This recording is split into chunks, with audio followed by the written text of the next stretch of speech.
ഇളം പൂങ്കാറ്റിനോടും കിളികളോടും നമ്മൾ പാടൂലേ ഒരു പാട്ട് എന്നാലും ചെറുപ്പക്കാർ പാടും, ഞങ്ങൾ വയസ്സന്മാരെന്ത് പാടണം. അപ്പോൾ ഗൈസ് അടിപൊളി വ്യൂ ആണ് കേട്ടോ മക്കളെ, നല്ല വ്യൂ ആണ്.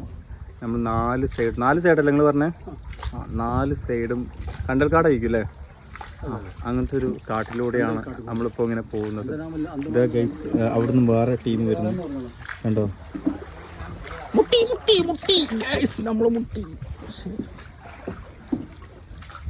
ജസ്റ്റ് സെക്കൻഡുകൾ തമ്മിലാണ് ഒരു ആക്സിഡന്റ് ഇവിടെ ഒഴിഞ്ഞു പോയത്. അപ്പം ഇതൊക്കെ നമ്മളിവിടെ ശ്രദ്ധിക്കേണ്ട ഒരു കാര്യമാണ്. വേറെ ടീം അത് പോകുന്നു. ഹായ്. അപ്പോൾ വിയറ്റ്നാമീസിലെ ഏച്ചിമാരൊക്കെ നമുക്ക് ഹായ് തന്നിട്ടുണ്ട്. അതുപോലെ അതാ വേറെ ടീം. Hi bro. ഹായ്. അപ്പോൾ ഞാനൊരു ഹായ് കൊടുത്തപ്പോൾ ഇങ്ങോട്ട് ഹലോ പറഞ്ഞു നിൽക്കണം. ഇതൊക്കെയാണ് നമ്മൾ വിയറ്റ്നാമിൽ എക്സ്പ്ലോർ ചെയ്യേണ്ട ഒരു കാര്യം എന്ന് പറഞ്ഞാൽ. വേറൊരു ടീം കൂടി വരുന്നുണ്ട്. ഒരവിടെ ആൾക്കാരെ ഡ്രോപ്പ് ചെയ്തിട്ട് വരുന്ന വഴിയാണ്.